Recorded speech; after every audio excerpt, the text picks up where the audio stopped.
Jonathan Lekkerimaki going for the triple, into the cover, and the streak is over.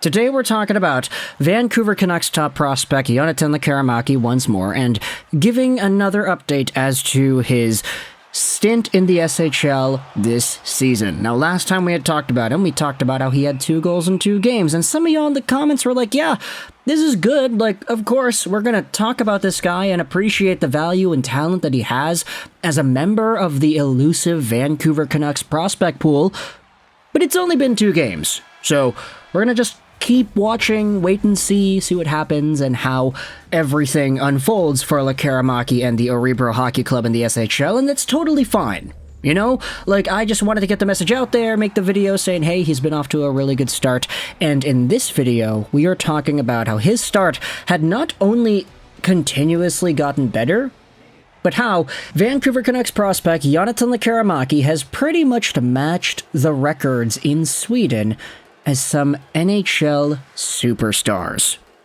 As we had said, there was some sort of a streak going on, and he did indeed go for the triple. At the start of yesterday, Saturday, September 23rd, Jonathan Lekkerimaki had himself 3 goals in 3 games played. He had scored a goal in each of the 3 Örebro games so far into the regular season, with all of these goals being legit goals, being goals where he absolutely pulls the trigger and unleashes that vulcanized rubber into the back of the net. This is good, because this is what we wanted to see out of Lekkerimaki. It's what we kind of lacked last season. A pure goal scorer's touch from a prospect who was supposed to be one of the best trigger men in the draft. And the reason I phrased that entire sentence like that, at the start of yesterday, he had 3 goals in 3 games, well, because yesterday, Örebro played off against Skellefteå AIK. They won 3-1, and Lekkerimaki had himself 11 minutes of time on ice, but he did not score a goal. He went pointless in this game. Now, that's fine. Having 3 goals in 4 games played is still a very good number for a 19-year-old player playing in the top pro men's league in Sweden. You can even see here on Elite Prospects, he's still on pace for a 39-goal year in 52 games. Now, he's also on pace for 0 assists, which is not great, but he'll probably get an assist soon. But with this entire thing here, we had ourselves a tweet made by the SHL themselves before the game yesterday. And this is kind of why I held off on making this video, because I was kind of thinking, you know, if Lekkerimaki scores a goal against Skellefteå AIK, it's going to make this record even crazier, so just in case he does score, we'll wait a little bit to make the video. We'll wait until after the game is played, which is why we are talking about this today. But here's the tweet on the SHL's Twitter account.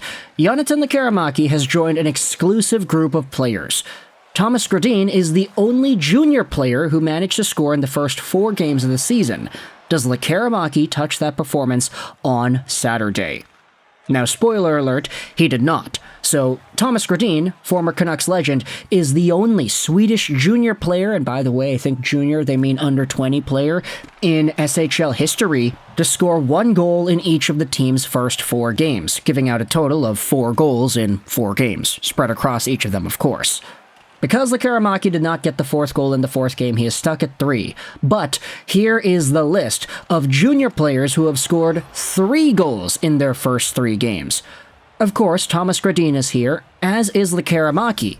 But, based off of the title and thumbnail, you could see the other 2 guys that are included in this very exclusive list. Markus Naslund and Peter Forsberg. There have only been 4 players in SHL history under the age of 20 to have scored a goal in each of their first 3 games of the season. I'm assuming this isn't counting like, oh, a guy had a hat trick in the first 2 games of the season, so he's got 3 total goals, but he didn't score in the first game nor in the 3rd game, so 3 goals, 3 games. Yeah, there you go, equal goals per game number. I don't think it's counting that. I think it's specifically talking about just goals in each of the games. So Lekkerimaki has literally done something that hasn't been done in, what is that, 30 years? Naslund and Forsberg were playing together when this happened, and they both happened to be junior players in the same season. Gradin did this in 1975-1976. And of course, he got the 4th goal in the 4th game, which none of these guys, Forsberg, Naslund, or Lekkerimaki, were able to do afterwards. Even Elias Pettersson did not do this. Now, of course, for Pettersson, we all acknowledge that he had a better stint in the NHL after his SHL campaign. I think most of y'all remember this, especially since it was such a big deal when Petey debuted, but Elias Pettersson did have 10 goals in his first 10 NHL games.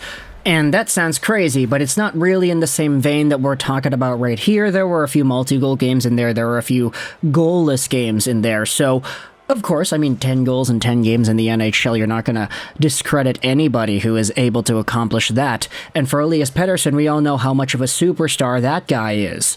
But for now, this is what I was talking about. For the first time since maybe 2018, the Vancouver Canucks have a prospect that is so above and beyond good in his league that we can justifiably continuously make videos about it and have it not be weird. Like, it would have been weird if we made videos every week about how Vasily Podkolzin was getting benched again, or getting sent around to another team again, or how Nils Höglander was getting suspended again. But with Lekkerimaki, with every goal he scores, with every point he gets, he's improving his stats in these record books that have been so elusive the past few years that you kind of have no choice but to talk about it. We said this before, but Elias Pettersson was breaking records in the SHL. More points than all these other NHL future legends, and we made videos continuously about that. Does Lekkerimaki continue putting himself on the map in this way, where, unlike Elias Pettersson, who had beat out guys like Daniel Sedin and Nick Backstrom and other Swedish good players, we have a player in Lekkerimaki who is matching guys like Peter Forsberg and Markus Naslund. Now, if you wanted to get the reference points here, Peter Forsberg in that 92-93 season in the SHL had 47 points in 39 games played. That's a really good points per game number, and Markus Naslund was just underneath that. He had 39 points in 39 games, so point per game status for Naslund, over a point per game for Forsberg. Naslund went to the Penguins immediately after, whereas Forsberg stayed with Modo for a few more seasons.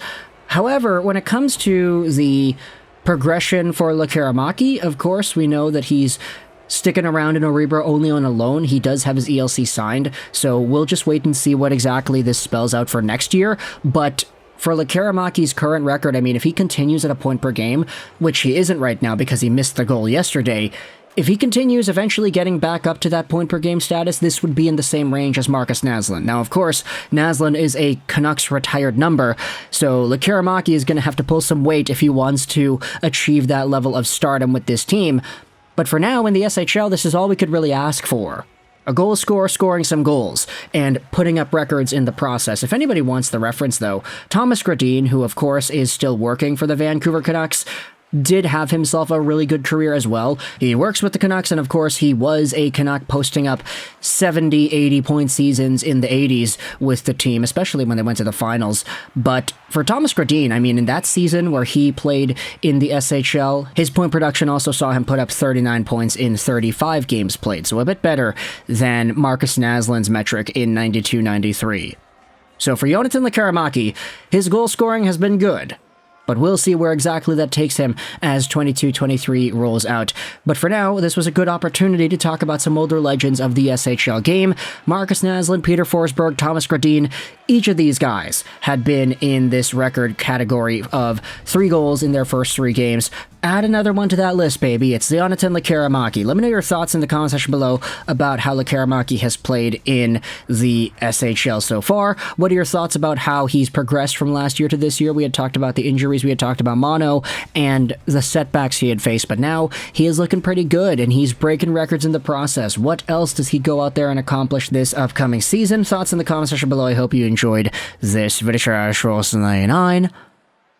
And bye.